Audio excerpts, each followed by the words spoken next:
ನಪಕ್ಲು ಬಳಿಯ ಹೊದ್ದೂರು ಗ್ರಾಮ ಪಂಚಾಯಿತಿ ವ್ಯಾಪ್ತಿಯಲ್ಲಿ ಮಹಿಳಾ ಮತ್ತು ಮಕ್ಕಳ ಅಭಿವೃದ್ಧಿ ಇಲಾಖೆ ನರೇಗಾ ಯೋಜನೆಯಡಿ 10 ಲಕ್ಷ ರೂಪಾಯಿ ವೆಚ್ಚದಲ್ಲಿ ನಿರ್ಮಿಸಲಾದ ನೂತನ ಅಂಗನವಾಡಿ ಕಟ್ಟಡವನ್ನು ಮಡಿಕೇರಿ ಶಾಸಕ ಡಾ ಮಂತರಗೌಡ ಲೋಕಾರ್ಪಣೆಗೊಳಿಸಿದರು. ಬಳಿಕ ಮಾತನಾಡಿದ ಶಾಸಕರು, ಅಂಗನವಾಡಿ ಕೇಂದ್ರದಲ್ಲಿ ಸಿಗುವ ಸೌಲಭ್ಯವನ್ನು ಗ್ರಾಮದ ಜನತೆ ಪಡೆದುಕೊಳ್ಳಬೇಕು. ತಮ್ಮ 3 ವರ್ಷದಿಂದ 6 ವರ್ಷದೊಳಗಿನ ಮಕ್ಕಳಿಗೆ ಉತ್ತಮ ಪೌಷ್ಟಿಕಾಹಾರವನ್ನು ಇಲ್ಲಿ ನೀಡಲಾಗುತ್ತೆ. ಇದರ ಸದುಪಯೋಗವನ್ನು ಪಡೆದುಕೊಳ್ಳಬೇಕೆಂದರು. ಸರ್ಕಾರದಿಂದ ಅನುಷ್ಠಾನಗೊಳ್ಳುವ ಯೋಜನೆಗಳ ಸೌಲಭ್ಯಗಳನ್ನು ಫಲಾನುಭವಿಗಳಿಗೆ ದೊರಕಿಸಿಕೊಡಬೇಕು. ಅದರಂತೆ ಅಂಗನವಾಡಿ ಕೇಂದ್ರ ಹಾಗೂ ಶಾಲೆಗಳಿಗೆ ಮೂಲಭೂತ ಸೌಕರ್ಯಗಳನ್ನು ಒದಗಿಸಿಕೊಡುವಂತೆ ಅಧಿಕಾರಿಗಳಿಗೆ ಶಾಸಕ ಡಾ ಮಂತರಗೌಡ ಸೂಚನೆ ನೀಡಿದರು.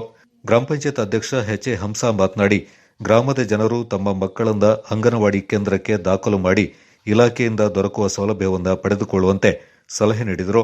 ಗ್ರಾಮ ಪಂಚಾಯತ್ ಅಭಿವೃದ್ಧಿ ಅಧಿಕಾರಿ ಅಬ್ದುಲ್ಲಾ ಮಾತನಾಡಿ, ಅರ್ಹ ಫಲಾನುಭವಿಗಳು ಯೋಜನೆಗಳಿಂದ ವಂಚಿತರಾಗಬಾರದು. ಮಕ್ಕಳು ವಿದ್ಯೆ ವಿನಯ ಎಂಬುದನ್ನು ಮೊದಲು ಕಲಿಯುವುದು ಅಂಗನವಾಡಿ ಕೇಂದ್ರವಾಗಿದೆ ಎಂದರು. ಶಿಶು ಅಭಿವೃದ್ಧಿ ಯೋಜನಾಧಿಕಾರಿ ಸೀತಾಲಕ್ಷ್ಮಿ, ಗ್ರಾಮ ಪಂಚಾಯತ್ ಉಪಾಧ್ಯಕ್ಷೆ ಅನುರಾಧ, ಸ್ಥಾಯಿ ಸಮಿತಿ ಅಧ್ಯಕ್ಷ ಮಣ್ಣಪ್ಪ, ಮಾಜಿ ಅಧ್ಯಕ್ಷೆ ಹಾಗೂ ಹಾಲಿ ಸದಸ್ಯೆ ಕುಸುಮಾವತಿ, ಸದಸ್ಯರಾದ ಹಮೀದ್, ಲಕ್ಷ್ಮಿ, ಸರಸು, ಮಡಿಕೇರಿ ತಾಲೂಕು ಅಂಗನವಾಡಿ ಕಾರ್ಯಕರ್ತೆ ಮತ್ತು ಸಹಾಯಕಿಯರ ಸಂಘದ ಅಧ್ಯಕ್ಷೆ ಪವಿತ್ರ ಮತ್ತಿತರ ಪ್ರಮುಖರು ಈ ಸಂದರ್ಭ ಪಾಲ್ಗೊಂಡಿದ್ದರು. ಕಾರ್ಯಕ್ರಮದಲ್ಲಿ ಅಂಗನವಾಡಿ ಕೇಂದ್ರದಲ್ಲಿ ಸೇವೆ ಸಲ್ಲಿಸಿ ನಿವೃತ್ತಿ ಹೊಂದಿದ ಅಂಗನವಾಡಿ ಕಾರ್ಯಕರ್ತೆ ಸರಸ್ವತಿ, ಇಂಜಿನಿಯರ್ ಕುಮಾರಿ ನವಾನಿ ಹಾಗೂ ಕರುಣಾಕರ್ ರೈ ಅವರನ್ನ ಸನ್ಮಾನ ಮಾಡಲಾಯಿತು.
ಹೊದ್ದೂರು ಗ್ರಾಮದ ನೂತನವಾಗಿ ಉದ್ಘಾಟನೆ ಆಗಬೇಕಾದಂಥ ಅಂಗನವಾಡಿಯ ಈ ಸಮಾರಂಭದ ವೇದಿಕೆಯಲ್ಲಿರುವ ನಮ್ಮ ಗ್ರಾಮ ಪಂಚಾಯಿತಿಯ ಉಪಾಧ್ಯಕ್ಷರಾದಂಥ ಅನುರಾಧ ಮೇಡಮ್ರವರೇ ಹಾಗೂ ಮಾಜಿ ಅಧ್ಯಕ್ಷರು, ಹಾಲಿ ಸದಸ್ಯರಾದಂಥ ಕುಸುಮಾವತಿಯವರೇ ಹಾಗೂ ಮಾಜಿ ಉಪಾಧ್ಯಕ್ಷರಾದ ಸರಸ್ವತಿ ಮೇಡಮ್ರವರೇ ಹಾಗೂ ನಮ್ಮ